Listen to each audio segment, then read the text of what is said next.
خيبة الهيك واللي فيها تجيبه فيك. السلام عليكم ورحمة الله وبركاته.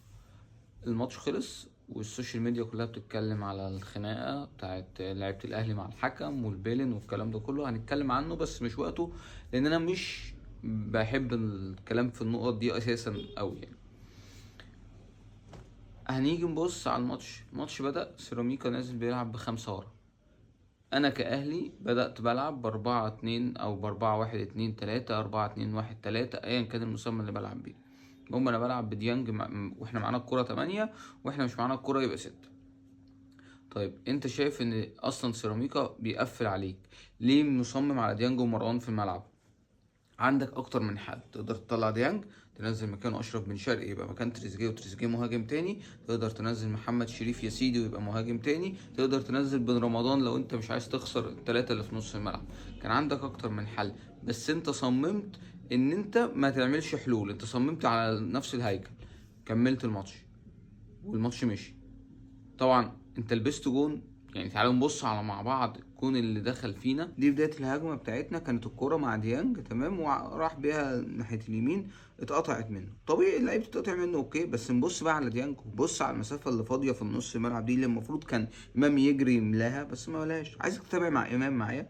امام بيتمشى وديانج بيتمشى، فسابه فخر لقاء يشوط. انا ماليش علاقه بالشوطه طبعا، هنا مصطفى شوبير غلطان، يعني انا رايي ده غلط. بص امام ومروان عطيه، امام عاشور حرفيا بيمثل المثل بتاع الخيبه الهيك واللي فيها تجيبه فيك. حرفيا انت ما رضيتش ترجع تغطي، وفي الاخر بتزعق لمروان عطيه ان انت ازاي الدنيا ما تغطي. إيه يعني يعمل لك ايه حضرتك؟ ما هو كان بيجري، هو اللي عمال يتحرك على الكوره. فقر ترب ما بانش كمان في ان هو ما عرفش يفك التكتل الدفاعي كجمل تكتيكيه، لا بان ان انت يا عم انت مش عارف تعمل جمل. يا عم شوت من بره، ودي تسديدات من بره وخلاص، ما هو انت عندك تكتل.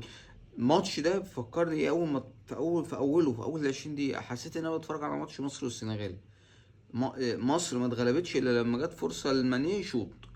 كنت لازم تدور على حد يشوط، كنت لازم تاخد ريسكات، انما انت ما خدتش ريسكات. فقير فقير فقير يعني.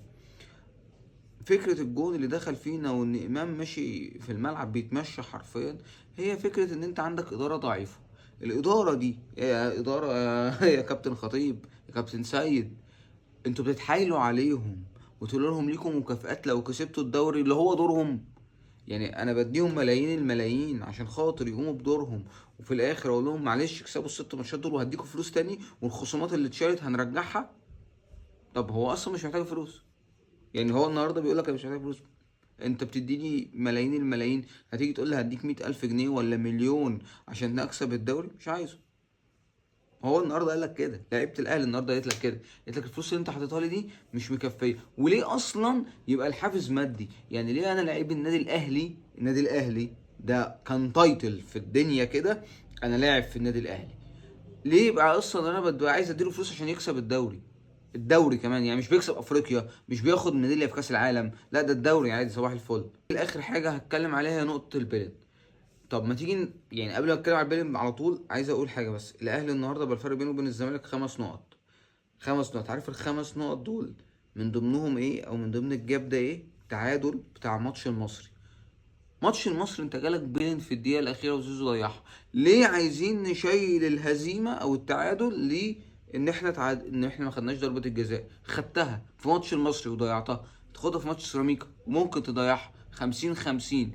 ليه عايز تمشي الماتش ان البيلين ده هو اللي ضيع ال3 نقط؟ لا، انت اللي ضيعت ال3 نقط من بدري، من قبل ما الماتش يبدأ، من اسلوبك وقراراتك ان انا بدي مكافآت وبعمل. ولما الماتش بدأ مديرك واقف، مدير فني واقف تعبان مش ما بيفكرش، ما تدخلش في الملعب، ما شفتلوش تدخل طبعا.